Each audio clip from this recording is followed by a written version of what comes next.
Hallo und ganz herzlich willkommen bei Rhinoworks.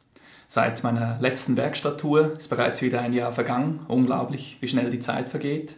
Und natürlich hat sich hier in der Werkstatt, aber auch allgemein in meinem Heimwerker-Dasein einiges verändert. Und darüber möchte ich in diesem Video mit euch ein bisschen reden. Los geht's!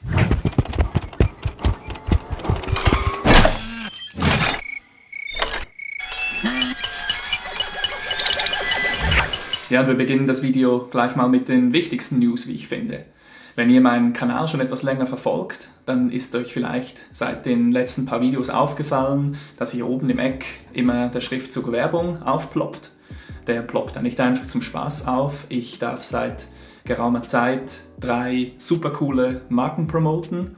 Hier auf YouTube, aber auch drüben auf Instagram. Das ist einerseits die Firma Fish Tools, Qualitätswerkzeug aus Österreich. Finde ich super geil, dass ich die promoten darf, weil das wirklich Top-Werkzeug ist, man kann es nicht anders sagen. Ich habe Forstnerbohrer im Einsatz oder normale Holzspiralbohrer, aber auch Tischkreissägeblätter oder eben diese Zapfenschneider. Andererseits ist es die Firma Profit, die machen Lochsägen. Kann ich euch mal hier das Set zeigen, was ich zur Verfügung bekommen habe. Hier mit den verschiedenen Durchmessern bin ich auch top zufrieden, promote ich sehr gerne für die Firma. Damit habe ich zum Beispiel meine Absaugverrohrung gebaut, da gehen wir aber gleich noch drauf ein. Die dritte Firma, die ich promoten darf, das ist die Firma Vortex Swiss. Das ist noch eine ganz junge Firma, steht noch ganz am Anfang. Die machen super coole Industriesauger, wo ich auch einen im Einsatz habe für meine Absaugverrohrung, zeige ich euch nachher gleich. Und Kompressoren machen die auch noch, wo ich auch jetzt neuerdings einen in der Werkstatt habe, kommt aber gleich.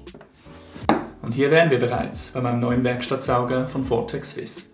Ich hatte hier vorher so einen kleinen Kärcher Werkstattsauger stehen, mit dem war ich allerdings nie wirklich zufrieden. Das größte Problem war dabei eigentlich immer der Filter, der da drin verbaut war. Der war ständig mit Sägestaub zugesetzt, sodass es einfach immer großen Saugkraftverlust gegeben hat. Mit diesem Ding passiert das nicht mehr. Erstens ist es ein unglaubliches Kraftpaket, wahnsinnig große Saugkraft. Und zweitens habe ich hier diese automatische Abrüttelvorrichtung des Filters, die ich zuschalten kann. Es gibt dann während dem Betrieb immer mal wieder so ein Klopfen und das führt eben dazu, dass der Filter vom ganzen Sägestaub befreit wird. Finde ich eine super Sache.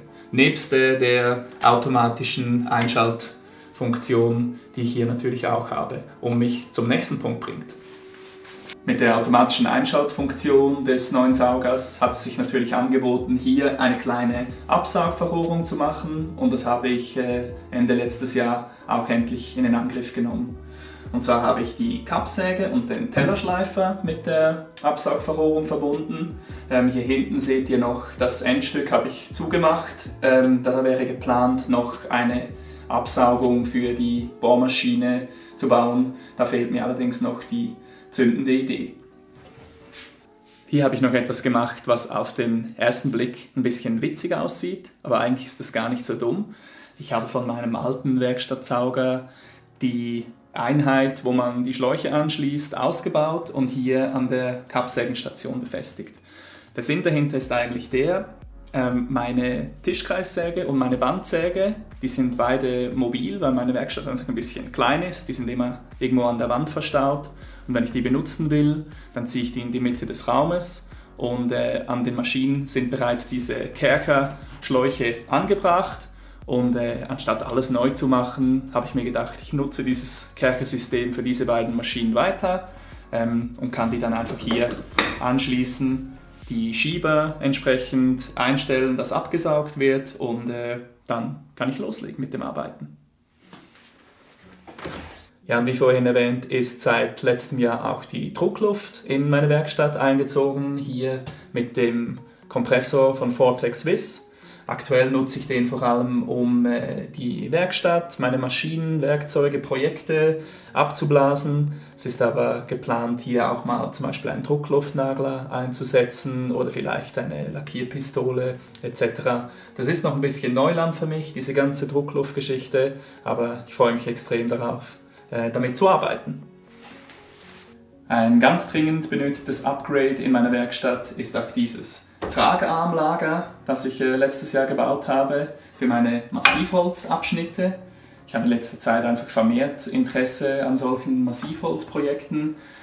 Die brauchen aber immer viel Platz, das ganze Material, und ich bin sehr froh, dass ich das nun hier an meine Wand aufstapeln kann und nicht zusätzlichen Platz auf dem Boden dafür in Anspruch nehmen muss. Die Idee zu diesem Lager hatte ich von meinem YouTube-Kollegen TM Woodwork. Ich verlinke euch seinen Kanal unten in der Videobeschreibung. Schaut euch da mal rein, der Junge macht echt cooles Zeug. Ja, und das steht 2022 noch so an in der Werkstatt. Im Februar bekomme ich eine neue Maschine, und zwar einen kleinen Abrichthobel von Triton. Ich habe mir mega lange Gedanken gemacht, was für ein Gerät das ich mir zulegen möchte. Zur Debatte stand zum Beispiel auch eine große Kombimaschine von Record Power, die mir sehr gut gefallen hätte. Allerdings musste ich mir dann eingestehen, dass ich hier einfach nur eine 19 Quadratmeter große Werkstatt habe und das Ding würde einfach wahnsinnig viel Platz in Anspruch nehmen. Das brauchte dann auch noch eine Absauganlage etc. Und ich glaube, so krass der Möbelbauer bin ich eigentlich nicht, dass ich so ein großes Gerät brauche. Darum habe ich mich für die kleine Abrichte von Triton entschieden.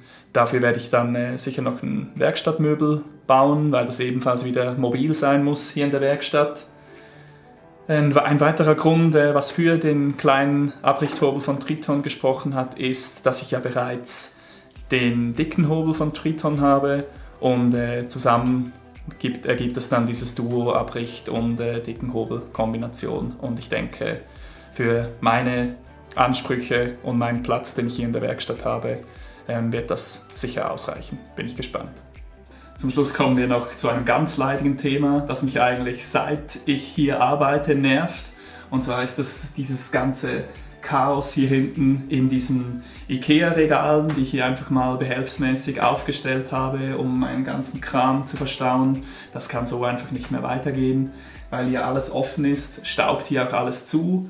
An Übersicht ist schon gar nicht mehr zu denken, also da werde ich auf jeden Fall dieses Jahr irgendeine große Schrankkombination bauen mit ein paar Schränkchen und Schubladen, wo ich den ganzen Kram schön ablegen kann, und da freue ich mich sehr, sehr drauf. Ja, und natürlich freue ich mich auch dieses Jahr einfach wieder viele coole kleine Projekte für Werkstatt, aber auch Haus und Garten zu machen und hier auf YouTube zu teilen. Worauf ihr euch sicher gefasst machen könnt, sind einige Massivholzprojekte, weil mir das Ganze momentan einfach sehr viel Spaß bereitet. Ansonsten bin ich selbst gespannt, wie die Reise hier weitergeht auf meinem Kanal, wie sich die Werkstatt entwickeln wird, welche Werkzeuge und Maschinen dazukommen werden und welche Projekte wir stemmen werden. Wenn euch dieses Video gefallen hat und die Art und Weise, wie ich hier arbeite, dann würde ich mich extrem freuen, wenn ihr meinen Kanal abonnieren würdet. Ansonsten freue ich mich, wenn ihr mir ein Like auf dieses Video da lasst und ganz wichtig, auch etwas in die Kommentare schreibt, was hat euch gefallen, was gefällt euch an der Werkstatt, was hättet ihr anders gemacht mit den ganzen Upgrades, die ich hier vorgenommen habe, würde mich sehr interessieren, bin immer gespannt darauf, Neues zu lernen. In diesem Sinne wünsche ich euch alles Gute, bis zum nächsten Video und macht es gut.